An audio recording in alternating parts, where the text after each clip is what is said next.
उधर महाराष्ट्र की राजनीति से एक और बड़ी खबर सामने आ रही है। अड़ू-शक्ति नगर में से अजीत पवार की एनसीपी प्रत्याशी सना मलिक ने शरद पवार गुट के उम्मीदवार Fahad Ahmad income tax return न दाखिल करने का आरोप लगाया है। सना मलिक इस मामले की शिकायत चुनाव आयोग से करने वाली हैं। सना मलिक के मुताबिक वो इसे चुनाव आयोग में चुनौती देंगी और शिकायत भी दर्ज करवाएंगी। आरोप यह है कि फहाद अहमद ने इनकम टैक्स रिटर्न दाखिल नहीं किया है।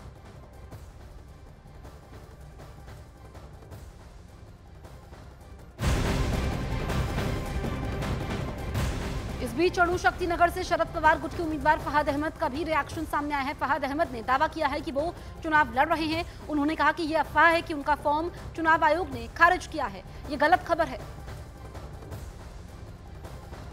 बहुत सारे लोगों ने कोशिशें की बहुत सारी चीज़ें करने की, मुझे कुछ नहीं पता। मुझे इतना पता है कि जो लोगों ने ये फर्जी खबर चलवाई उन तक आप जानकारी निकालें वो कौन लोग थे, क्योंकि मेरे लिए जब ये खबर निकली तो दुआएं होने लगी मस्जिदों में, लोग प्रार्थना करने लगे मंदिरों में जाके, मेरी बहनें मेरे भाई रोने लगे और जिस जिस भगवान को वो मानते हैं सबके सामने झोली फैला के जो है भीख मांगने लगे।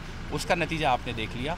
ये बिल्कुल फेक खबर थी कि मेरा एफिडेविट गलत है। उसका कारण ये है कि हमारे इलेक्शन कमीशन ऑफ इंडिया के गाइडलाइंस के अकॉर्डिंग एक व्यक्ति 4 एफिडेविट फाइल कर सकता है, उसमें से जो उसका बेस्ट एफिडेविट होगा वो सेलेक्ट होगा।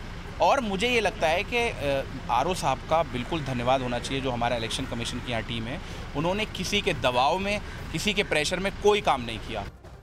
इस बीच फहाद अहमद के हलफनामे से एक बात और सामने आई है कि वो ये कि उनकी पत्नी फिल्म अभिनेत्री स्वरा भास्कर की इनकम लगातार कम होती जा रही है। फहाद के हलफनामे के मुताबिक साल 2019-20 में स्वरा भास्कर की इनकम में 14,80,510 रुपये, जो 2020-21 में बढ़कर 20,16,890 रुपये हो गई। फिर 2021-22 में स्वरा भास्कर की कमाई घटकर 10,57,490 रुपये हो गई। इसके बाद 2022-23 में स्वरा भास्कर की इनकम घटकर 8,58,910 रुपये हो गई।